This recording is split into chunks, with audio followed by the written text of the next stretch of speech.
안녕하세요. 저는 70대 후반의 여성입니다. 인간 만사 세옹지마라고 오래 살다 보니까 말년에 별일이 생겨 사연을 보내게 됐습니다. 남편 먼저 보내고 혼자 다섯 남배를 키우다 보니 참 힘든 인생이었어요. 옛말에 남편 덕을 못 보면 자식 덕도 못 본다고 하죠. 제가 딱 덕 볼 곳 하나 없는 팔자였답니다. 어느 날 갑자기 애들만 남겨놓고 남편은 오토바이 사고로 세상을 떠나고 말았어요. 36살에 과부가 될 거라고 누가 예상이나 했겠습니까? 남편 잃은 슬픔도 잠시였고 차가운 현실 앞에 정신 놓고 울 틈도 없었어요. 엄마는 그래도 강하다고 남편 잃은 날부터 이를 악물고 버텼던 겁니다. 하루아침에 과부가 된 저는 자식들 먹이고 입히느라 제가 여자인 것도 잊고 살 정도였네요. 돌이켜보니 참 힘들게 다섯 남매 키워냈는데 말년에는 누구 하나 예쁜 자식이 없습니다. 가지 많은 나무 바람 잘 날 없다고 자식들이 제 인생 말년에 큰 풍파를 만들었거든요. 제가 자식들 잘 키워서 자식 덕 보자고 키웠겠습니까? 그저 부모 자식 간의 기본적인 도리는 하고 살아야 한다고 생각했어요. 사는 동안 부모 된 도리 하고 살았는데 제 인생은 어디부터 잘못됐나 싶습니다. 지금이야 여자 혼자 애 키우는 게 괜찮을지 몰라도 그때는 그게 그렇게 무시당할 일이었어요. 과부가 혼자 시장에서 생선이나 판다고 남자들이 치근덕거려도 한 번도 가게 문을 닫았던 적이 없었어요. 한 번은 손목이 너무 아파서 정말 끊어지는 건 아닌가 할 정도로 아팠던 날이었습니다. 어떤 남자가 고등어 두 마리만 달라길래 손질을 하는데 괜히 말을 걸며 치근덕거리는 거예요. 아줌마, 손님이 왔는데 좀 웃으면서 팔아야지. 웃으면 볼만 하겠는데 좀 웃어봐. 고등어 사러 왔으면 고등어나 담아가요. 자. 안 그래도 손목이 아파서 힘든데 자꾸 말을 거는 남자가 듣기 싫어 얼른 손질해서 줘버렸어요. 그런데 가져가라는 고등어 봉지는 안 받고 괜히 시비나 걸면서 저에게 말하더군요. 손도 곱상하니 웃으면 고등어도 더 맛있을 텐데 좀 웃어봐. 더 이상 인간 같지도 않은 사람이랑 말 섞기도 싫었던 저는 들고 있던 고등어 봉지를 내려뒀습니다. 그리고 옆에 있던 굵은 소금 한 통을 들고 남자한테 뿌리면서 말했어요. 내가 당장 이거 안 판다고 굶어 죽냐? 너 같은 인간한테는 안 파니까 당장 꺼져. 재수가 없으려니까. 아이씨, 이 아줌마가 정신 나갔나? 불쌍해서 일부러 왔더니만. 누가 불쌍해? 그쪽 인생이 더 불쌍하니까 다른 데 가봐. 제가 굵은 소금을 생선 손질에도 쓰지만 이런 미친 인간들 쫓아낼 때도 요긴하게 썼어요. 아마 소금 한 포대는 사람 쫓아내는 데 썼을 겁니다. 그 시절에는 왜 그렇게 여자 혼자 사는 게 무시당할 일이었는지 참 서러움도 많았네요. 그래도 밖에서 이렇게 견딜 수 있던 건 누가 뭐래도 자식들 덕에 버틸 수 있었습니다. 열 손가락 깨물어 안 아픈 손가락 없지만 그때는 첫째와 둘째가 저를 많이 도와줘서 유독 예쁠 때가 있었어요. 저도 사람인데 왜 힘들고 지쳤던 날이 없었겠습니까? 온몸이 녹초가 된 채로 집에 들어왔는데 첫째랑 둘째가 절 기다리고 있었어요. 그러면서 동생들 숙제 도와주고 밥까지 잘 차려 먹었다며 자랑하듯이 말하는 겁니다. 주방을 보니 설거지까지 다 해놓고 엄마는 이제 쉬라며 첫째가 거실로 저를 끌고 가며 말했습니다. 엄마, 이쪽으로 앉아봐요. 내가 어깨 주물러 줄게요. 첫째가 어깨를 주무르겠다며 뒤에 서 있으면 둘째는 곧 다리로 붙으며 말했어요. 그럼 내가 다리 주물러 줘야지. 이렇게 하면 엄마 시원하지. 고사리 같은 손으로 어깨와 다리를 주물러주는 아이들을 보며 피로가 눈 녹듯 사라지는 기분이었어요.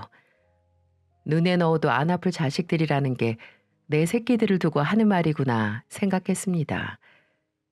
그래도 다섯 중에 두 놈들이 나이 좀 먹었다고 집안일을 돕는 게 참 기특했어요. 아들은 애교 없다고 하는데 첫째와 둘째 아들은 딸 같은 아들처럼 든든하고 친근했습니다. 셋째, 넷째는 딸이었는데도 어려서 손이 많이 갈 때였고 막내도 어릴 때라서 힘든 게 이만저만이 아니었어요. 장사에 육아까지 누구 하나 도와줄 사람이 하나 없다고 생각했는데 첫째랑 둘째가 동생들 챙기며 엄마 생각을 했던 겁니다. 이렇게 하면 엄마가 편하겠다고 생각을 했었나 봐요.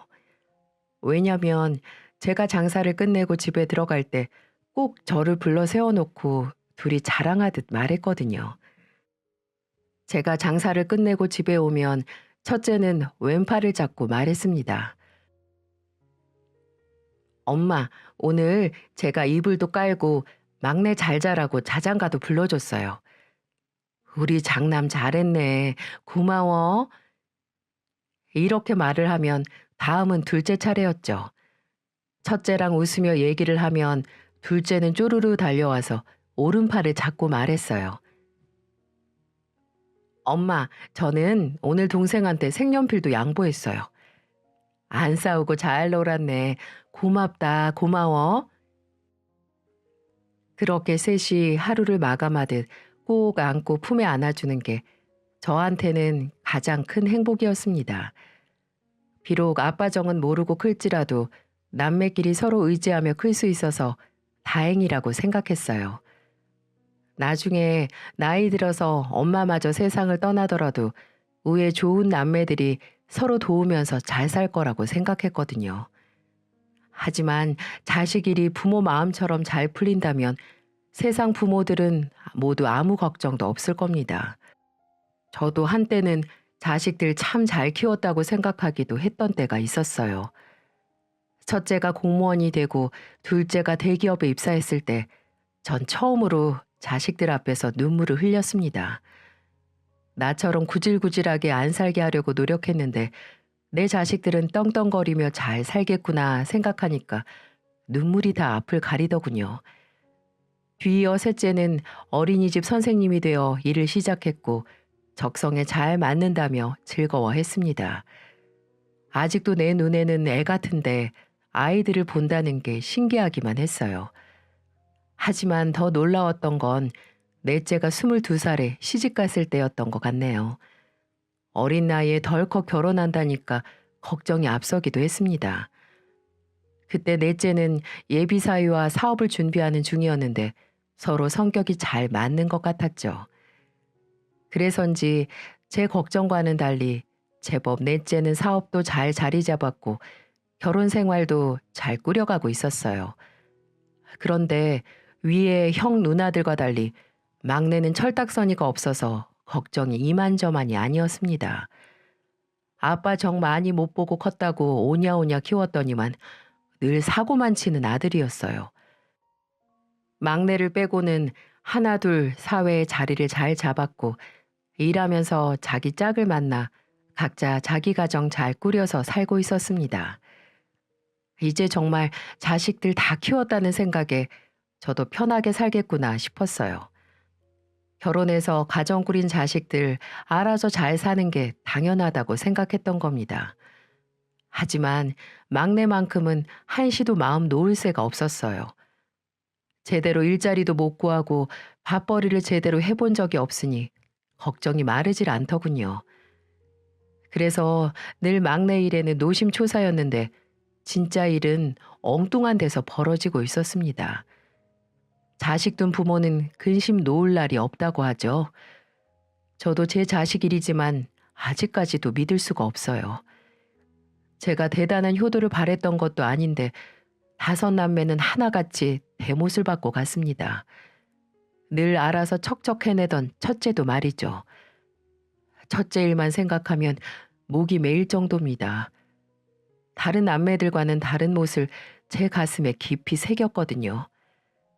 자식 앞세운 부모는 어떤 언어로도 표현할 수 없다고 하죠. 남편을 잃으면 과부가 되고 부모를 잃으면 고아가 되는데 자식을 잃은 부모한테는 그 어떤 단어도 붙일 수가 없다고 하네요. 공무원으로 누구보다 착실하게 살던 첫째가 어느 날 갑자기 유서만 남긴 채 스스로 목숨을 끊었습니다. 집안의 장남 노릇하면서 아빠처럼 막내까지 살피던 든든했던 첫째가 하루아침에 싸늘한 주검이 돼서 저랑 마주하게 된 겁니다. 그날도 평소처럼 장사하러 가는 길에 모르는 번호로 전화가 오길래 받았더니 아들이 사망했다는 거예요. 믿을 수가 없어서 되묻기만 했네요. 어제까지도 저랑 전화했는데 우리 큰아들이 갑자기 죽었다니 말이 안 되잖아요. 아닐 거예요. 공무원 신분증 확인됐습니다. 어머님 힘드시겠지만 우선 병원으로 와주셔야 되겠어요. 믿을 수 없는 현실에 몇 번을 물었지만 내 아들이 확실하다는 말에 정신없이 병원으로 달려갔어요. 사고도 아니고 자살이라니 저는 정말 믿을 수가 없었습니다. 병원에 도착했더니 이미 아들은 온몸이 차갑게 식어 있었고 자살이라는 말에 정신이 혼미해졌어요. 경찰은 제게 아들이 남겼다는 유서를 건네며 동료 직원의 사내 고발로 아들이 감사를 받고 있었다고 그러는 겁니다. 그래서 저는 경찰에게 말했어요. 우리 아들은 그럴 애가 아니에요. 제가 알아요. 어려서도 자기 몫은 제일 나중에 챙기던 아들인데. 병원에서 한참을 울고 장례도 어떻게 치렀는지 모르게 울었어요. 남편이 죽었을 때도 그렇게 많이 울었던 기억이 없는데 첫째한테 의지하고 지냈던 세월이 길어서인지 앞길이 구말리처럼 느껴졌습니다. 하지만 장례식장에서도 아들의 공무원 동료들은 아들 비리에 대해서 수군거렸고 저는 그제야 정신을 차렸어요. 우리 아들 마지막 가는 길에 누명을 벗겨야겠다고 생각했던 겁니다. 다시 정신을 차리고 유서를 보니 내부 고발했다는 동료 직원의 이름이 있더군요. 동료가 넣었던 고발 내용을 보니 큰아들이 건설사에 특혜를 주고 도로 확장 포장공사 발주를 했다는 겁니다. 하지만 억울하다며 죽음으로 호소하는 큰아들의 외침에 저는 다시 한번 마음을 굳게 먹었어요. 장례가 끝나자마자 시청 앞에서 제대로 된 감사를 해달라고 팻말을 들고 서 있었어요. 지나가던 시청 공무원에게 전단지도 돌리며 말했습니다. 아들을 죽음으로 몰고 간 사건 제대로 된 감사가 될 수 있게 도와주세요. 그렇게 몇 달을 고생하다 보니 결국 감사가 시작됐고 결과는 큰아들을 고발했던 직원의 모함이었습니다. 평소 사이가 안 좋았던 동료가 악의적으로 꾸민 일이었어요. 장난처럼 던진 돌에 개구리가 맞아 죽었는데 그 고발했던 동료는 공무원에서 파면되게 된 겁니다. 하지만 우리 아들은 이미 죽고 없으니 파면됐다고 속이 시원한 것도 아니었습니다. 하루하루 말라가는 것 같았어요. 시장에서 장사하는 엄마 걱정하며 자주 전화해주던 큰아들이 정말 그립기만 하더군요. 자식들 아무리 많아봐야 부모 챙기는 자식은 정해져 있지 않나요? 요즘 스마트폰이 그렇게 좋다던데 전화할 줄 아는 자식은 큰아들밖에 없었습니다. 장마철에는 장사 어떻게 하냐며 안부 전화도 해주던 아들이었어요. 눈이 오면 눈이 온다고 물어보던 아들인데 제가 제정신이었겠습니까? 다른 집은 딸들이 그렇게 엄마를 챙긴다고 하잖아요. 저는 큰아들 말고는 다 자식 같지도 않았습니다. 지금 생각해보니 그래요. 저한테 아홉을 가져가고도 내 손에 남은 하나까지도 더 달라고 떼를 쓰는 게 남은 자식들이었거든요. 그런데 그 와중에도 대못 박는 일은 어찌나 성실하게 하는지 모르겠어요. 어느 날 둘째가 전화로 돈을 빌려달라는 게 아니겠습니까? 저는 오랜만에 전화해서 한다는 소리가 돈 얘기라 화가 나서 둘째에게 말했어요. 넌 오랜만에 전화해서 돈 타령이야? 그럼 어떡해. 회사도 못 나가서 생활비가 없는데. 에휴, 사지 멀쩡한 놈이 회사를 왜 못 가? 둘째 아들이 회사를 못 갔다길래 화를 내며 물으니 자초지종을 말하는데 기가 막혔습니다. 생활비를 며느리가 관리하고 있었는데 적금도 하나 없고 마이너스 통장까지 만들어서 흥청망청 살았다는 거예요. 무슨 얼빠진 소리냐며 둘째네 집으로 가봤는데 이미 만신창이었습니다. 저는 술병을 붙들고 널브러져 있는 둘째를 앉혀놓고 물었어요. 정신 차려 이거사. 회사 나오면서 퇴직금 받았을 거 아니야. 그 돈은 다 어디 갔어? 대출금 갚았어. 주택담보를 안 갚으면 집 내놓게 생겼는데 어떡해. 미쳤어 미쳤어. 너는 와이프가 뭐라고 다니는지도 몰랐어? 답답한 마음에 연신 둘째 아들 등만 내리치는데 울기만 하고 말이 없는 겁니다. 속이 터질 것 같아서 술병도 현관으로 던져버리고는 말했어요. 네 인생 네가 알아서 살아. 그렇게 돈 뒷구녕으로 새는 줄도 모르고 사니까 이 상황에 잡을 게 술병뿐이지. 소리를 지르며 등을 더 쳤더니 술이 올라오는지 둘째가 화장실로 달려가더군요. 이미 술에 잔뜩 취해서 횡설수설하는 둘째 아들을 두고 집을 나와버렸습니다. 그 후에 도망간 며느리 찾으려고 가진 방법을 동원해봤는데 작정하고 도망간 꽃뱀을 누가 잡겠어요? 그야말로 둘째 아들 다 벗겨먹고 제대로 도망간 뒤라 행적을 잡을 수도 없더군요. 다 현금으로 만들어서 튄 겁니다. 이런 와중에도 큰아들 말고는 누구 하나 붙들고 물어볼 자식이 없다니. 저는 그간 살아온 인생이 허탈했어요.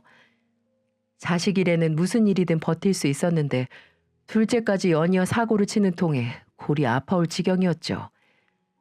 그런데 안 좋은 일은 한 번에 온다고 여기서 끝이었겠어요? 바람 잘 날 없는 가지가 5개나 있는데 제 인생 풍파는 시작에 불과했습니다. 얌전하고 착하기만 했던 셋째 딸은 제 뒤통수를 제대로 쳤어요. 셋째 사위가 전화로 자기 집에서 딸 데려가라며 전화를 한 겁니다. 처음에는 부부싸움을 했나 싶었어요. 불안한 마음을 붙들고 셋째네로 가봤는데 이미 셋째 딸이 복도에서 울고 있는 거예요. 머리는 산발을 하고 신발도 안 신은 채로 복도에서 주저앉아 있는데 황당하더라고요. 부부싸움이라고 해도 이건 도를 지나쳤다고 생각했고 현관문을 두드리며 사위를 불렀습니다. 한참을 초인종도 누르고 문을 두드리니까 사위가 나오더군요. 아무리 싸웠다지만 내 딸한테 손찌검 하는 건 못 참는다 했더니 사위가 코웃음을 치며 말했습니다. 장모님, 그 대단한 셋째 딸이 글쎄 바람이 나셨어요. 그것도 자기 어린이집 학부모랑요. 제가 뭘 믿고 저 여자랑 살아요? 제가 비위가 약해서 저런 년이랑은 못 살아요. 듣고도 믿을 수가 없었어요. 사위는 그렇게 할 말만 하고 문을 닫고 들어가 버렸습니다. 그래서 아무 말도 없이 울기만 하는 딸을 붙들고 물었어요. 누가 보면 억울한 일을 당하기라도 한 사람처럼 한참을 울기만 하더니 겨우 입을 연 셋째 딸의 말은 황당 그 자체였습니다. 술 먹다 만난 남자였고 학부모인 줄은 몰랐다는 거예요. 결혼한 여자가 술을 마시러 나간 것도 기가 막힌데 그게 하필 학부모였다는 게 이해가 되시나요? 저는 뭐가 모자라서 술을 마시러 가냐며 다그쳤고 이미 이혼 서류 받아든 걸 보니 사위한테 용서해달라고 빌 수도 없었습니다. 아무리 내 자식이어도 염치가 없다는 생각이 들었어요. 뭐가 그렇게 억울한지 울기만 하는 셋째 딸에게 말했어요. 아니 뭘 잘했다고 울어? 그런 짓을 할 정도면 나중에 이혼당할 각오는 했어야지. 네 발등 네가 찍은 거야 이 등신아. 그 집 애한테도 너 못할 짓 한 거야 이 나쁜 년아. 대체 어쩌려고 그런 짓을 했어? 아무리 남편 복 없으면 자식 복도 없다지만 이건 너무하지 않나요?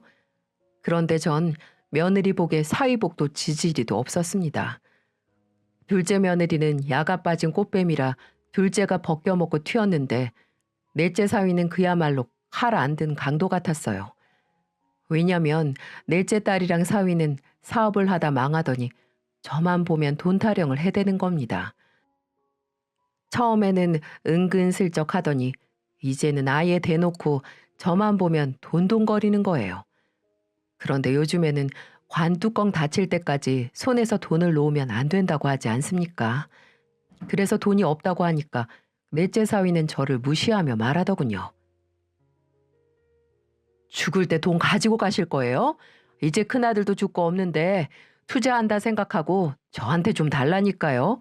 그리고 돈이 있어야 장모님인데 돈 없다고 하시면 제가 어떻게 장모님 대접을 해드려요? 지금 투자금 급하니까 생선 팔아서 번 푼돈이라도 좀 보내세요. 내가 자네한테 투자하느니 죽을 때 내 관짝에 금칠할 돈으로 남겨둘 거야. 나도 밑 빠진 독에는 물 안 붓고 사는 사람이야. 사업할 능력 없으면 나가서 막노동이라도 해. 그 잘난 사업은 제대로 하는가 싶더니 망해버린 사업 때문에 고생을 하는 것 같았어요. 그런데 남자들 사업병이 무섭다고 다 망했으면 다른 일 하면 될 걸 꼭 사업을 해야겠다고 돈 타령을 해대는 겁니다.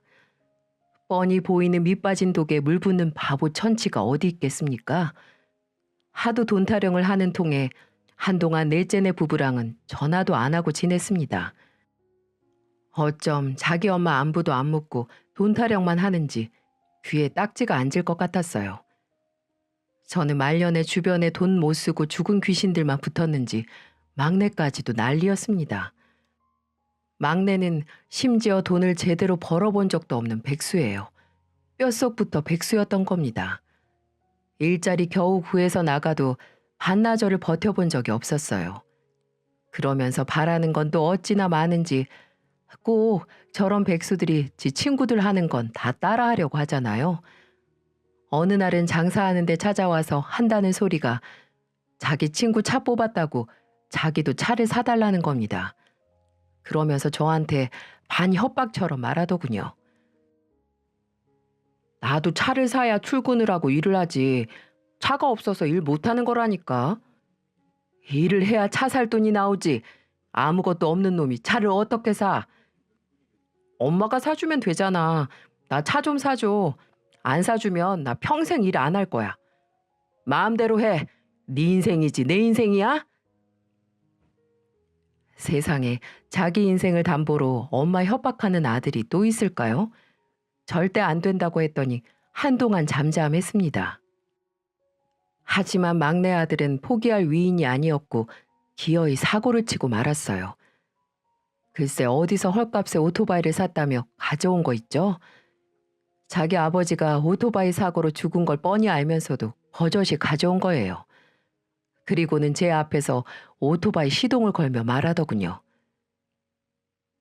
막내 아들이 차가 없어서 오토바이 타고 다니다 사고라도 당하면 엄마 속이 좀 편하겠어? 그러니까 차 사달라고 했을 때 사줬어야지. 큰아들 장례도 모자라서 나까지 장례 치르고 싶어? 이게 아들이 엄마한테 할 소린가 싶었습니다. 오토바이라면 치가 떨리기 싫었어요. 남편이 오토바이 사고 때문에 죽었는데 좋아할 여자가 어디 있겠습니까? 비가 오나 눈이 오나 시장에서 독한년 소리 들으며 키워놨더니 아들이라는 게 이럴 수가 있나 싶어 허탈했습니다. 저는 자식들한테 효도를 바랬던 적도 없어요. 건강하게 자라서 나중에 엄마가 이만큼 고생했다는 것만 알아준다면 그걸로 감사하다고 생각했죠. 그런데 지금은 어떤 줄 아세요? 저는 자식들에게 바란 적 없어도 자식들은 저에게 돈을 바라더군요. 게다가 막내는 자기까지 죽는 거 보기 싫으면 차를 내놓으라는 겁니다. 그래서 전 막내에게 단호하게 말했어요. 네가 이거 타고 나가서 죽을 용기가 있으면 타고 나가. 일할 깜냥도 없는 게 이거 타고 나가서 죽을 만큼 대단한 깡이 있어? 내가 너 낳고 키운 게 후회스럽다. 엄마한테 죽는 꼴 보라는 게 아들이 할 소리야? 제 말에 막내 아들은 궁시렁거리며 말했어요. 이제 생선도 안 팔려? 돈 없어? 불쌍한 척 하지 말고 돈 없으면 없다고 해. 아유 구질구질한 집구석. 그러더니 오토바이를 타지도 못하고 끌고는 걸어가는 겁니다. 자전거도 못하는 놈이라 오토바이 못할 줄은 알고 있었습니다. 너무 오냐오냐 키운 게 죄라면 죄인 거겠죠. 하지만 저는 어디서부터 바로잡아야 할지 감을 잡을 수 없었어요. 다들 평소에는 연락도 잘 없다가 돈이 필요할 때만 전화를 하니까 이게 가족인가 싶을 정도였죠. 그렇다고 제가 돈을 쌓아두는 것도 아니고 늙은 몸 이끌고 장사하는 처지였어요. 그야말로 벼룩의 간을 빼먹으려고 자식들 넷이 달려드는 꼴이었습니다. 그러던 어느 날 제가 몸살이 심해서 출근을 못했던 날이었어요. 마침 넷째가 웬일로 집을 찾아왔더군요. 그러면서 제 눈치를 살피며 넷째 딸이 저에게 물었습니다. 어디 아파? 감기면 약 먹고 좀 주무셔. 고생했나 보네. 머리가 다 아프네. 거기 약이랑 물 좀 줘. 그래, 얼른 약 먹고 푹 자고 일어나면 좀 괜찮을 거야. 넷째는 약 먹고 좀 자라며 약과 물을 챙겨줬어요. 개똥도 약에 쓰려면 없다는데 마침 이럴 때 미운 딸이라도 있으니 조금 위안이 되긴 했습니다. 그런데 계속 주방이랑 제 방을 왔다 갔다 하는 거예요. 처음에는 오랜만에 와서 뭐라도 찾나 싶었습니다. 마침 약 기운에 잠이 들어서 뭘 찾나 묻지도 못하고 잠이 들어버렸어요. 잠이 푹 들려던 찰나에 부스럭거리는 소리에 눈이 떠졌습니다. 그런데 저는 눈을 뜨고도 꿈을 꾸는 줄 알았어요. 글쎄 넷째 딸이 제 장롱에서 돈뭉치를 꺼내다가 딱 걸린 겁니다. 기가 막혀서 아픈 것도 잊어버리고 벌떡 일어나서 딸에게 소리치면서 말했어요. 웬일로 집에 왔나 했더니 딸년이 온 게 아니고 쥐새끼가 온 거네. 엄마는 무슨 말을 그렇게 해. 그러니까 도와달라고 할 때 좀 도와주지. 있으면서 안 도와줘. 누가 보면 제 장롱에 있던 돈이 넷째 딸의 돈인 줄 알겠더군요. 기가 막히고 어이가 없어서 베개를 던지며 나가라고 소리를 질렀는데 넷째 딸은 뭐가 그렇게 억울한지 소리를 지르며 말하더군요. 엄마는 큰오빠만 아들이고 다른 자식들은 자식도 아니지? 큰오빠는 죄짓고 자살했는데 누명이라고 시위까지 해놓고 살아있는 자식들이 그놈의 돈 좀 달라니까 한 번을 안 도와줄 수가 있어? 우린 자식도 아니지? 이렇게 돈 타령만 하는데 자식 같겠어? 니들이 자식이면 엄마한테 이렇게 절대 못해. 남한테도 이렇게는 못할 거다. 화가 나고 억울해서 가슴을 치면서 울었어요. 지난 날이 서럽고 첫째 아들이 보고 싶어서 이대로 딱 죽었으면 좋겠다고 생각할 정도였습니다. 하지만 넷째 딸은 끝까지 돈뭉치를 챙기며 저한테 말했어요. 이 돈 몇 푼이나 한다고. 내가 이번에 사업 제대로 성공시켜서 2배로 갚아줄게. 죽은 아들 그리워하면 돈이 나와? 살아있는 자식들한테 잘해. 말년에 아파서 알아누우면 돌볼 사람 우리들 뿐이잖아. 남편도 없으면서 정말로 아프면 어쩌려고. 피도 눈물도 없는 소리를 늘어놓던 넷째 딸은 돈뭉치를 챙겨서 집을 나가버렸습니다. 누가 자기들 덕보겠다고 했나요?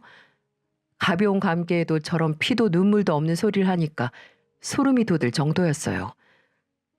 진짜 중병이라도 알았다가는 2번 다시 안 찾아올 자식들이라는 생각이 들더군요. 이런 제 생각이 의심에서 확신이 된 순간은 제가 당뇨를 앓으면서부터였습니다.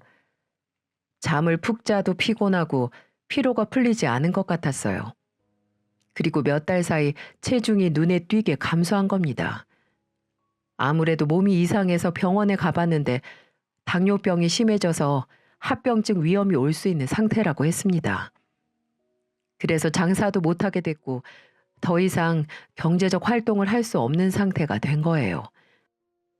오랫동안 장사했던 자리를 정리하면서 옆 가게 언니도 수고했다며 다독여주고 건강을 걱정해주더군요. 그런데 이 와중에 둘째는 생활비가 없다며 전화를 한 겁니다. 전 둘째에게 윽박지르듯이 말했습니다. 네 엄마 돈 없어서 곧 죽어. 이제 아파서 일도 못하는데 끝까지 돈 타령은 징글징글하다 정말. 엄마 어디 아프냐고 안부 한번 묻는 놈이 없고 이 나이면 멀쩡히 살다가도 죽을 나이야. 엄마는 무슨 보험도 없이 살았어? 그리고 엄마 나이 75이면 오래 살았지. 호상이다 호상. 내가 너네들 키우겠다고 고생했던 것만 생각하면 내 인생이 다 서러워. 제가 하소연하듯 이야기를 하려고 하자 둘째 아들은 한숨을 쉬며 답답하다며 전화를 끊어버렸습니다. 죽음이 눈앞까지 찾아오자 인생이 다 억울했어요. 이런 것들도 자식이라고 내가 믿고 버텼구나 싶었습니다. 제가 병이 생겨서 일을 못한다는 걸 다 알았는지 돈 달라는 전화도 안 오더군요. 그런데 어쩜 한 명도 엄마 얼마나 아프냐고 묻는 전화도 안 했습니다. 이게 제 말년의 현실이었어요. 뉴스에서 보면 병든 부모 버리는 자식들이 제 자식이었던 겁니다. 남의 자식 욕할 때가 아니었던 거죠. 그런데 사람이 아플 때가 제일 서럽다고 혼자 있으니까 우울증이 오는 것 같았습니다. 명절이라고 옆집은 손주의 며느리 사위까지 오는데 전 혼자 덩그러니 집을 지키고 있었어요. 살아있는 자식이 5이나 되면 뭐합니까? 한 놈도 전화를 하는 법이 없는데요. 그래서인지 첫째 생각에 눈물도 나고 극단적인 생각도 들었어요. 첫째 아들이 자살했다고 들었을 때 얼마나 억울했으면 내 새끼가 자살까지 했을까 싶었습니다. 하지만 사람이 삶의 희망이 하나도 안 보이니까 자살 생각이 들기는 하더군요. 반겨주는 가족도 없으니 이승의 미련도 없었습니다. 더 살아서 좋은 꼴 볼 것도 없고 이대로 죽으면 누가 슬퍼나 해줄까라는 생각까지 들더군요. 그렇게 한동안 어떻게 죽어야 잘 죽나 고민하며 지냈습니다. 아침인지 밤인지 모르게 정신 놓고 지냈는데도 끝까지 전화하는 자식은 없더라고요. 저는 그냥 자식들에게 엄마가 아니라 돈줄이었다는 생각이 들었습니다. 그러던 어느 날 멍하니 뉴스를 보는데 제가 10년 전 샀던 땅 이야기가 나오더군요.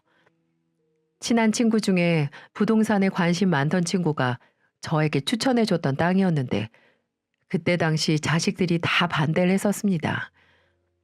그때도 제가 땅을 산다고 하니까 셋째도 저에게 이렇게 말했었어요. 땅은 무슨, 그런 정도 엄마가 알 정도면 이미 헛소문이지. 부자들은 소리 소문 없이 사서 부자 되는 거지. 그냥 자식들한테 써. 그래야 엄마도 말년에 편하지. 셋째가 이렇게 말하자 둘째도 맞장구를 치며 말하더군요. 진짜 돈 되는 정보는 부자들만 아는 거지. 우리 같은 사람이 공부한다고 어디가 좋은 땅인지 알고 사? 괜히 돈 버리지 말고 묶어두고 집에다가 써. 둘째, 셋째가 저렇게 말하자 넷째도 막내도 돈 있으면 자기들한테나 쓰라며 저를 만류했었습니다. 생각해보니까 그때도 제 돈을 자기들 돈처럼 아까워했었어요. 그때 친구는 부동산 투자로 돈을 좀 번 상태라 확실한 정보라며 추천을 했었습니다. 그래서 전 자식들이 다 말려도 투자를 강행했어요. 그때도 이미 돈에 눈 돌아간 자식들 때문에 돈을 묶어두고 싶었습니다. 그래서 자식들 말 귓등으로도 안 듣고 투자를 했던 거예요. 전 뉴스를 보면서도 믿을 수가 없었고 마침 친구에게 전화가 와서 받았더니 신난 목소리로 제게 말하더군요. 그때 그 땅 내 말 듣고 사길 잘했지? 말년에 팔자 쫙 폈네. 저는 친구에게 고맙다고 말했어요. 친구 덕에 몇 배가 넘는 수익을 보게 된 거죠. 하늘에서 큰아들과 남편이 내려준 동아줄 같았습니다. 그동안 고생했다면서 주는 상이라고 생각했어요. 그런데 더 믿을 수 없는 놀라운 사실이 뭔 줄 아세요? 10년 전 일을 기억하고는 살았는지 죽었는지도 모르던 자식들한테 전화가 오기 시작하는 겁니다. 넷째 딸이 전화를 했길래 받아보니 마치 자기 땅인 것처럼 기뻐하면서 말하더군요. 엄마, 그때 샀던 땅값 많이 올랐던데? 나 이번에 사업 좀 도와줘, 제발. 이것만 살리면 엄마 제대로 모실게. 우리 이번 고비만 넘기면 된다니까. 아파서 알아 누웠을 때는 거들떠도 안 보더니만 땅값이 올랐다니까 이제 엄마가 생각나니? 저는 돈 타령하는 넷째 딸의 전화를 끊어버렸어요. 게다가 다른 자식들도 다 전화를 하는데 하나같이 돈 타령할 게 뻔했습니다. 돈이 있어야 엄마고 돈이 없으면 남인 사이가 가족인가요? 그 누구의 전화도 안 받고 가만히 있었더니 글쎄 이제는 제 집까지 찾아오는 겁니다. 그리고는 하나같이 저를 데리고 살겠다는 거예요. 둘째 아들은 회사도 잃고 집도 절도 없는 놈이 절 모시겠다는데 코웃음을 치며 제가 말했습니다. 누가 누굴 보셔? 내가 널 얻고 살게 생겼는데. 그러자 둘째 아들은 저를 보며 말하더군요. 엄마, 형 죽고 없으면 내가 장남이나 마찬가지인데 재산은 날 주는 게 맞지. 내가 엄마 편히 모실게. 나한테 상속해줘. 맞습니다. 제 땅을 서로 상속받으려고 절 모시려고 했던 게 아니겠어요? 저는 그동안 느끼던 걸 이번 기회에 제대로 느꼈어요. 나는 돈이 있어야 엄마 취급받는 여자였던 겁니다.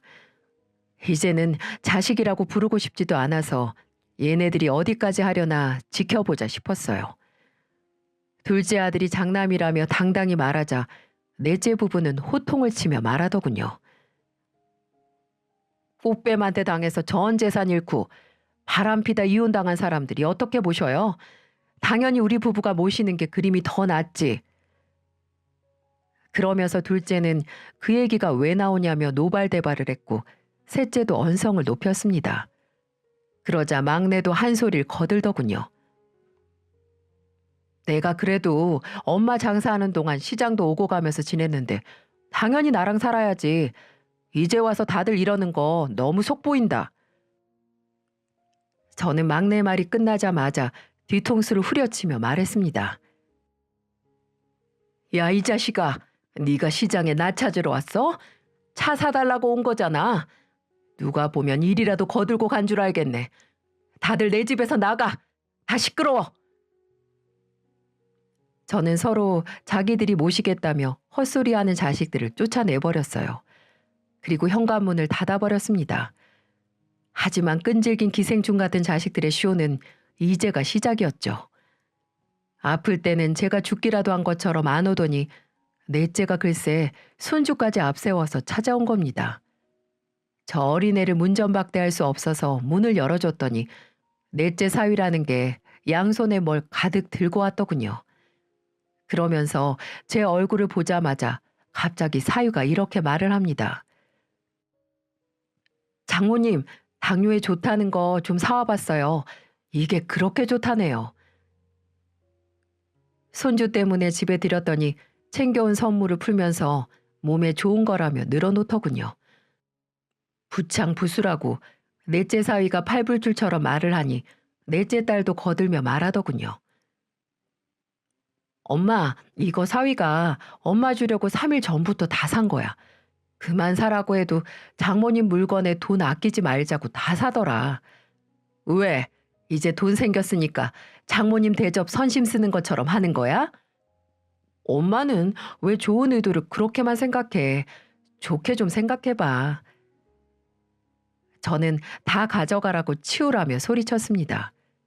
그리고는 오랜만에 손주 손을 잡았는데 넷째 딸년이 손주 옆에 찰싹 붙더니 말했습니다. 할머니, 저 돈 좀 주세요. 아빠가 돈이 없어서 일을 못한대요. 여러 방법이 안 된다 싶으니까 자기 자식 앞세워서 돈 좀 받겠다는 심보였어요. 이게 정말 말이 되나요? 저는 당장 애 데리고 나가라며 물건 다 챙겨서 넷째를 돌려보냈습니다. 그리고 문을 닫으면서 넷째 딸한테 말했어요. 나 너 같은 딸이랑 사위 둔 적 없다. 내가 다시 한번 자식을 믿으면 인간이 아니야. 2번 다시 오지 마. 독하게 내뱉자 넷째 딸은 화가 났는지 군시렁거리면서 나가버렸어요. 그리고 곧 전화가 왔고 제가 전화를 안 받자 문자를 남겼습니다. 문자 내용도 어이가 없었어요. 잘 생각해. 자식 중에 애 낳고 제대로 살 수 있는 게 나뿐인데 손주 보면서 재미 보고 살고 싶으면 우리 도와주고 나랑 살아. 저는 넷째 딸의 문자에 바로 전화를 해서 소리를 쳤어요. 이년아, 손주도 네가 키웠으면 딱 너 같은 거 나왔겠지. 너도 꼭 너처럼 키워서 당해봐. 돈도 없는 부모도 부모로 쳐주는지 한번 키워보라고. 자식 낳아보면 부모 마음 이해한다는데 우리 집 넷째 딸은 예외였나 봅니다. 유일하게 손주 낳고 살던 넷째마저 이 지경이니 다른 자식은 안 봐도 비디오였어요. 그 후에도 둘째가 캐리어를 털털 끌며 찾아왔는데 저는 빗자루 때리며 내쫓았습니다. 얼마나 괘씸했는지 몰라요. 그래서 힘껏 빗자루로 때리며 말했습니다. 어딜 돈 냄새 맡고 기어와? 당장 가버려. 나는 너 같은 장남 둔 적 없어. 우리 큰아들 살아있었으면 네 다리 몽둥이부터 분질렀을 거야. 2번 다시 찾아오지 마라. 생각지도 못했던 빗자루 세례에 당황한 둘째는 캐리어 바퀴가 빠지도록 도망가더라고요. 셋째 딸도 막내도 그놈의 돈 때문에 문도 안 열어주는데도 한참을 서 있는 겁니다. 저는 결국 경찰을 불러서 잡상인이 왔다고 신고했습니다. 그리고는 저는 자식이라고 생각한 적 없으니 모르는 사이라고 했죠. 엄마한테 돈 좀 생겼다고 하루가 멀다 하고 찾아오는 자식들이 반갑지도 않고 심기가 불편해지기 시작했어요. 저는 그래서 대책을 마련하다 묘책을 찾아냈죠. 땅을 팔고 절반은 병원에 치료가 위급한 아이들에게 기부했습니다. 제가 비록 자식 농사는 실패했지만 어린 생명을 살리는 일에는 도움이 되고 싶었거든요. 그런데 기부를 하는 과정에도 자식놈들은 버젓이 살아있는 자식들은 안 보이냐며 우는 소리를 하는 겁니다. 그래서 저도 말했어요. 나도 너희들이 안 찾아올 때 혼자서 죽어가고 있었어. 지금 감히 나한테 죽내사내 말을 함부로 해? 나는 너희들 같은 자식 둔 적 없어. 죽든지 살든지 알아서 해. 우연한 좋은 기회로 새 생명을 얻어서 살게 된 저처럼 어린 아이들에게도 2번째 기회를 주고 싶었어요. 이런 제 마음을 병원에서도 고맙게 받아주셨고 감사장도 수여받을 수 있었습니다. 말년에 팔자가 핀다는 게 이런 복이 아닐까요? 남을 도울 수 있는 사람이 된 게 꽤나 멋진 일인 것 같았습니다. 요즘 은행에서 상속인을 설정할 수 있는 승계 상품이 있다길래 가입도 했습니다. 그리고 남은 재산은 죽기 전에 기부하겠다는 조건으로 가입을 했어요. 이렇게 되면 제가 우려하던 귀찮은 법적 분쟁도 막을 수 있어서 저한테는 딱이었죠. 제 자식들한테는 단 한 푼도 안 가도록 해두니까 삶이 조금 편해져서 지금은 소풍도 다니며 지내고 있게 됐어요. 옛말에 인생은 초년복보다는 말년복이 좋아야 편한 인생이라고 했잖아요. 그동안 제가 살면서 겪었던 모든 일들은 그저 복이 없었구나 생각하고 살고 있네요. 하지만 자식들이 성인 된 후를 돌이켜보니 제가 잘못 살았나 싶기도 합니다. 그래도 저는 사는 동안 최선을 다했다고 생각해요. 자식 속을 누가 알겠습니까? 5이나 키워보니까 원래 자식이라는 게 9을 가져가도 제 손에 있는 하나까지 훔쳐가야 직성이 풀리는 게 자식이라잖아요. 그래도 다 알면서도 부모니까 못 이기는 척 주고 사는 거겠죠. 저도 한때는 간이고 쓸개고 다 줄 수 있는 부모였지만 이제는 아닙니다. 제 인생 원 없이 즐기다가 가려고요. 부모 마음 다 알아주진 못해도 배신을 안 당할 줄 알았는데 자식도 부질없다는 생각이 듭니다. 결국 힘이 들 때 가장 힘이 되는 건 내 자신인 것 같아요. 그러니 모두 스스로를 가장 1순위로 두고 살았으면 좋겠습니다. 제 박복하고 긴 팔자 이야기는 여기까지예요. 들어주셔서 감사드리고 앞으로 더 좋은 일만 가득하시길 바라겠습니다. 안녕하세요. 저는 아들을 호로 자식으로 키운 60대 여성입니다. 평생 혼자 아들 둘을 키우며 하루하루를 전쟁 치르듯 사느라 제대로 된 친구 한 명 없던 제게 일하면서 무료한 시간에 듣던 사연투부는 참 많은 위로가 되어 주었답니다. 오늘은 유독 누군가에게 제 이야기를 털어놓고 싶어 이렇게 사연을 보내게 되었습니다.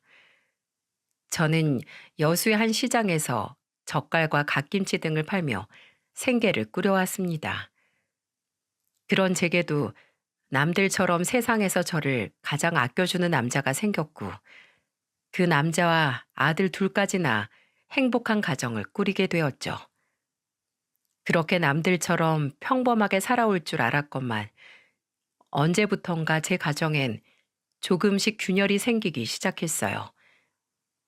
큰아들 필성이가 4살, 작은아들 칠성이가 이제 갓 돌이 지났을 즈음이었습니다. 남편은 다니던 회사에서 부당 해고를 당했어요. 해고를 당한 이후 남편은 무척이나 억울해하며 분을 사귀지 못했고요. 일을 다시 구할 생각은 하지도 않고 집에 들어앉아 술을 마시기 시작하더니 어느샌가부터 도박에도 손을 대더군요. 경마장에 처음 갔다가 돈을 몇 번 만져보니 눈이 돌았는지 남편은 아예 도박이란 도박은 전부 다 하고 다니기 시작했어요. 남편에게 화도 내보고 애원도 해보고 애들을 생각하라며 눈물로 호소도 해봤지만 남편은 변하기는커녕 더욱 무능력해져만 갔죠. 저는 그래도 아들들을 아빠 없는 아이들로 만들기 싫어 꾹 참고 버텼습니다. 언젠간 남편도 다시 정신을 차리겠지 하는 간절한 마음으로요. 하지만 남편은 그런 제 믿음을 산산조각 내버렸습니다. 그 인간 같지도 않은 놈은 하다하다 이젠 바람까지 피더군요. 남편의 바람을 알았던 날, 저는 그날로 남편을 집에서 쫓아내버렸습니다. 여보, 필성 엄마, 미안해. 내가 잘못했어. 내가 잠깐 정신이 나갔었나 봐. 내가 이 집을 나가서 어딜 가. 한 번만 용서해줘. 용서? 내가 여태껏 당신을 용서하면서 속으로 삼킨 피눈물만 해도 바다를 메울 거야. 그런데 그렇게 당신을 바라보고 산 나를 내 뒤통수를 이렇게 쳐? 이 짐승만도 못한 인간아. 당장 내 집에서 나가. 남편은 무릎을 꿇고 싹싹 빌었지만 저는 다른 건 몰라도 바람은 절대 용서할 수 없었어요. 그렇게 제 나이 29, 전 남편 없는 호러미가 되었습니다. 저는 정말 아이들에게 최선을 다했어요. 아빠 없는 애들이라고 손가락질 받지 않게 다른 애들이 먹는 거, 입는 것들 모두 빠짐없이 해주었고 아이들이 배우고 싶어 하는 건 부업이라도 해서 어떻게든 배우게 해주었지요. 다행히 아이들은 아픈 데 없이 건강하게 자라주었습니다. 둘의 성격은 무척이나 달랐지만은요. 큰아들 필성이는 비교적 조용하게 공부만 하는 모범생이었어요. 공부도 곧잘하고 그만큼 공부 욕심도 많아 영어 학원이니 수학 학원이니 참 많이도 다녔죠. 반면 둘째 칠성이는 형에 비해 굉장히 활발한 아이였습니다. 초등학생 때는 축구 선수로 활동도 했었어요. 하지만 중학교 올라가면서 선수 생활을 그만두었고 그 뒤론 나쁜 친구들과 어울리기 시작하더니 종종 학교에서 문제를 일으키더군요. 칠성이 너 또 학교에서 애들을 때렸다며? 네가 깡패야? 친구랑 싸울 수 있는 것도 한두 번이지. 어쩜 이렇게 맨날 손부터 올라가? 네 형 좀 봐. 얼마나 착해. 너네 형 반만 좀 닮아봐라 좀. 아, 또 왜 거기서 형 얘기가 나와요? 엄마 왜 그렇게 형만 예뻐하는데요? 내가 언제 또 네 형만 예뻐했어? 너희 둘 다 소중한 내 자식인데 내가 공부를 하래니? 나한테 효도를 하라고 하니? 남들한테 피해만 주지 말고 살라는 말인 걸 왜 몰라? 이 철딱선이 없는 거사. 나중에 칠성이가 제게 말하기를 제가 자신을 혼낼 때 꼭 형과 비교하는 말을 했던 게 참 싫었다고 하더군요.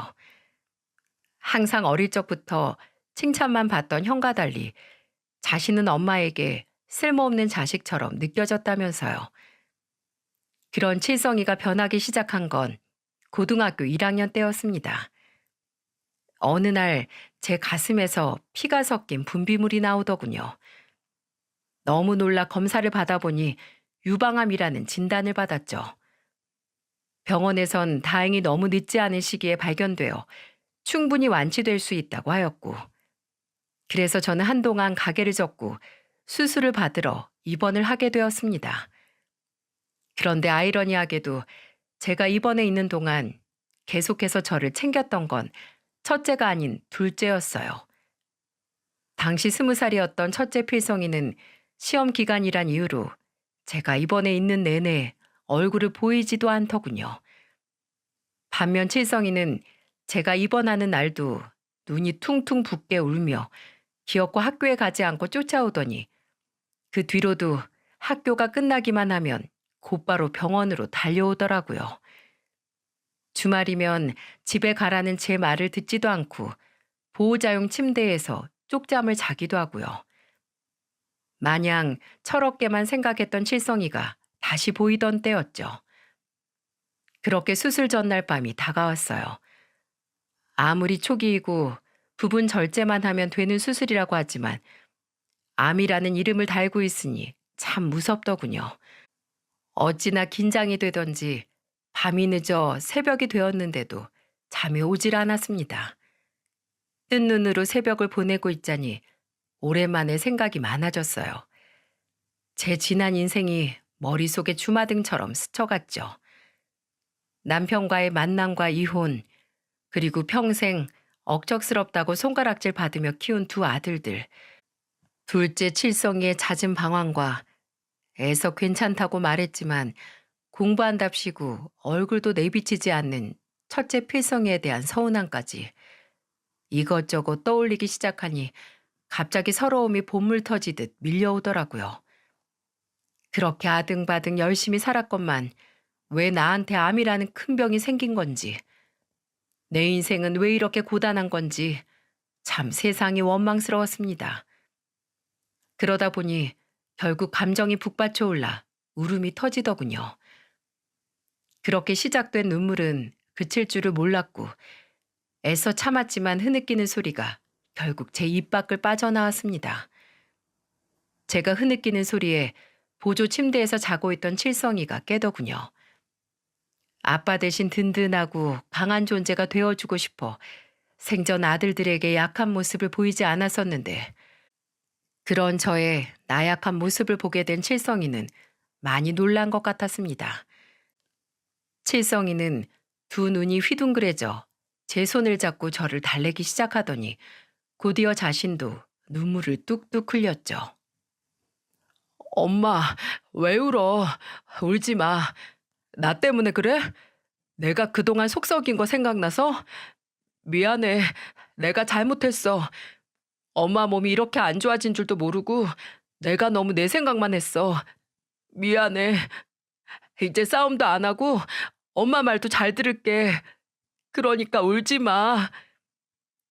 우리 모자는 그날 새벽 손을 맞잡은 채 참 많이 울었습니다. 다 울고 나니 둘 다 눈도 코도 퉁퉁 부은 것이 퍽 웃기더군요. 그래도 그렇게 울어본 건 오랜만인지라 속이 꽤 후련했습니다. 그래서 막상 수술실에 들어갈 때는 생각보다 꽤 가벼운 마음으로 들어갈 수 있었죠. 그렇게 저는 무사히 수술을 마쳤고 빠르게 건강을 회복했습니다. 그리고 제 몸보다 더 빠르게 변화한 건 칠성이었죠. 칠성이는 그날 이후 정말로 마음을 다르게 먹었는지 개과천선을 하기 시작했어요. 어울리던 불량한 친구들과 거리를 두는 것 같더니 학창 시절 내내 놓았던 공부를 시작하더군요. 그렇게 칠성이는 고등학교 시절 내내 자신이 제기한 다짐처럼 정말로 말썽 한 번 부리지 않는 착실한 아이로 변하기 시작했습니다. 그리고 시간이 흘러 저는 완전히 건강해졌고 큰아들 필성이는 대학교 졸업 후 건실한 대기업에 취업을, 둘째 아들 칠성이는 관련 학과를 나와 번듯한 사회복지사가 되었어요. 그러더니 28의 비교적 이른 나이에 제 형보다 먼저 같은 직업을 가진 여자와 가정을 꾸렸죠. 그리고 칠성이가 결혼한 지 5년 후 어느 날 제 삶을 망가뜨렸던 불청객이 다시 등장했어요. 그건 바로 바람을 피우고 제게 쫓겨났던 그 짐승 같은 인간, 제 전남편이었습니다. 그놈은 어떻게 알았는지 이미 예전에 다른 곳으로 옮긴 제 반찬 가게로 불쑥 찾아왔죠. 필성이 엄마, 잘 지냈어? 다, 당신, 여긴 어떻게 알고 찾아왔어? 어떻게 알긴. 예전 시장 사람들한테 물어보기만 해도 당신 가게가 어디로 이사했는지 다 알더라고. 그러니까 여길 왜 찾아왔냐고. 무슨 염치로. 필성이 엄마, 그땐 내가 정말 미안했어. 나 당신하고 이혼하고 정말로 정신 차렸어. 그래서 열심히 돈도 벌고 지금은 작지만 작은 내 사업도 하고 있고. 당신이 어떻게 살았는지 난 관심 없어. 그리고 다시 당신 얼굴 볼 일도 없고. 여기가 어디라고 찾아와? 당장 나가. 그러지 말고 나 우리 애들이 보고 싶어서 그래서 이렇게 염치불구하고 찾아왔어. 필성이 엄마, 나 예전이랑 달라. 늦었지만 그래도 죽기 전에 이제라도 다시 애들 만나서 조금이라도 아빠 노릇 해주고 싶어. 아빠 노릇? 당신이 애들 아빠로 남고 싶었으면 도박은 하더라도 바람은 피지 말았어야지. 우리 애들 당신 없이도 훌륭하게 자랐고 지금 서울에서 다 자리 잡고 번듯하게 살고 있어. 지금에 와서 당신이 해줄 아빠 노릇 같은 거 젓갈 부스러기만큼도 없으니까 그만 가라고. 왜 이제 와서 이러는 거야? 그동안은 내가 능력이 없어서 아이들한테 뭔가 해주고 싶어도 해줄 게 없어서 찾아오지 못했던 거야. 제발 애들 한 번만 만나게 해줘. 애들도 분명 아빠가 왔다고 하면 보고 싶어 할 거야. 이렇게 부탁할게. 어? 나가라니까. 갓김치로 맞고 싶어? 꺼져. 안면 몰수도 유분수지. 이제 와서 애들한테 아빠 노릇을 하고 싶다뇨? 참 뻔뻔한 인간 아닌가요? 자기가 패가망신했건 사업으로 돈 좀 벌었건 제가 알 바인가요? 내가 혼자서 우리 아들들을 어떻게 키웠는데 감히 내 귀한 자식들을 이제 와서 넘보다니. 저는 남편에게 반찬 그릇에 담고 있던 갓김치들을 휘둘렀습니다. 김치 국물이 사방에 튀었고 그놈은 아연 질색을 하더니 제 사나운 모습에 겁을 먹었는지 꽁지가 빠져라 도망가더군요. 젊은 시절 제가 저런 놈을 믿고 제 인생을 맡겼었다니 정말 제 자신이 싫어지더라고요. 그렇게 전 남편을 쫓아내고 2번 다시 볼 일 없을 줄 알았는데 그놈은 생각보다 끈질겼습니다. 그해 추석이었어요. 그네와 둘째 아들 부부가 여수로 내려와 오랜만에 저희 집은 활기가 넘쳤죠. 그렇게 차례를 지내고 늦은 아침을 먹으려는데 누군가 저희 집 초인종을 누르는 겁니다. 우리는 모두 의아해했고 큰아들 필성이가 갸웃거리며 현관문으로 향했죠. 추석 아침부터 누구지? 엄마, 누구 올 사람 있어요? 그렇게 문을 연 필성이는 한동안 말이 없더군요. 그리고 이내 필성이의 입에서 누군가 불려진 순간 저는 꼭지가 돌았습니다.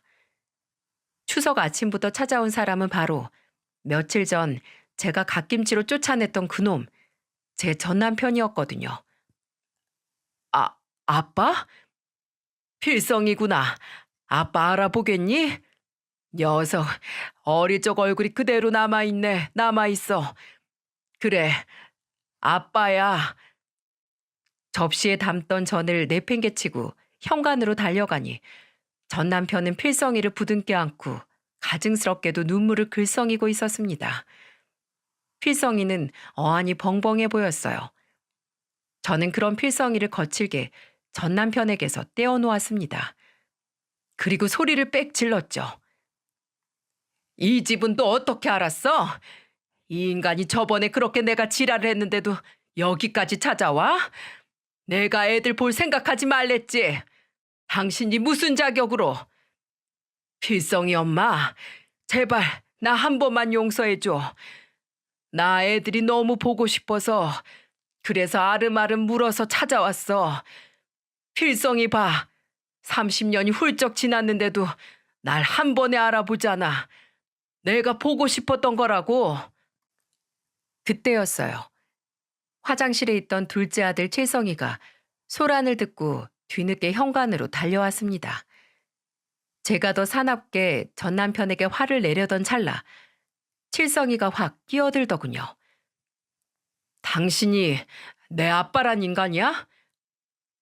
칠성아, 네가 칠성이냐? 너는 그때 어렸어서 날 못 알아보겠구나. 그래, 내가 네 아빠야, 칠성아. 아빠가 너무 늦게 찾아와서 미안하다. 정말로 미안해. 아빠? 아빠 같은 소리 하네. 아저씨, 여기가 어디라고 찾아와요? 아, 오랜만에 엄마 얼굴 보러 와서 기분 좋았는데 기분 확 잡치네. 아저씨, 저 평생 아저씨 같은 아빠 없이 잘만 살았거든요. 누구랑 다르게 너무 훌륭한 엄마 덕분에요. 이 집에 아저씨 발 한 짝도 들일 공간 없으니까 당장 나가세요. 칠성아, 그러지 말고 이 아빠 말 좀 들어봐. 아빠가 이제라도 너희한테 조금이나마 아빠 노릇하고 싶어서 왔어. 아빠 이제 정신 차리고 돈도 꽤 벌어서 너희들한테 뭐라도 도움을 주고 싶어서. 돈은 우리 형도 저도 아쉽지 않게 벌어요. 아저씨, 저 1살 때 조강지찬 우리 엄마 배신하고 더럽게 바람 피워서 쫓겨나신 분 아니에요? 그날부터 우리한텐 아빠 없어요. 필요도 없었고요. 이제 와서 여길 어떻게 알고 왜 찾아왔는지 모르겠지만 저 지금 많이 참고 있거든요. 어른 대우라도 해드릴 때 조용히 가세요. 아시겠어요? 칠성아, 그러지 말고 이 아빠 말을 조금만 더. 꺼지라고, 꺼져. 이 집에서 썩 안 꺼져? 칠성이는 결국 폭발했는지 전 남편을 문 밖으로 끌어내더군요. 그런 칠성이를 보다 못한 필성이가 말리고 저는 그런 필성이를 또 붙잡아 떼어내고 며느리는 집안에서 그 광경을 보며 어쩔 줄 몰라 했죠. 그렇게 칠성이가 기어코 전 남편을 내쫓고 나서야 소라는 일단락됐습니다. 형, 왜 날 말려? 나랑 같이 저 인간을 쫓아내도 모자랄 판에. 우리 엄마를 배신한 인간이야. 아니, 인간만도 못한 쓰레기라고. 2번 다시 저 사람 만날 생각 마. 그럼 나도 가만히 안 있어. 칠성아, 흥분 좀 가라앉혀라. 아무리 그래도 형한테 무슨 말버릇이냐? 형이 저 인간한테 모질게 못 대하는 것 같으니까 그렇지. 약속해, 형. 알았어? 화가 단단히 난 칠성이는 전 남편을 다시 상종하지 않겠다는 필성이의 약속을 받아내고서야 화를 가라앉혔고 그날의 소동은 그렇게 끝이 났습니다. 그리고 칠성이가 저 정도까지 으름장을 놨으니 이젠 정말로 전 남편은 찾아오지 않겠거니 하고 저도 마음을 놓았죠. 하지만 그건 제 착각이었습니다. 그날의 소란이 평생 제 가슴에 남게 될 상처의 전조가 될 줄은 정말 꿈에도 몰랐어요. 그날은 제 인생의 가장 기가 막힌 장면을 만들어낼 사건의 예고편이었던 겁니다. 그렇게 1년이 지난 어느 날이었어요. 여느 때와 같이 가게 장사를 끝내고 집으로 돌아왔는데 둘째 칠성이에게서 전화가 오더군요. 그리고 칠성이는 제게 아주 뜬금없는 이야기를 꺼냈어요. 정말 상상도 못할 이야기였죠. 우리 아들. 어쩐 일이야? 엄마 보고 싶어서 전화했어.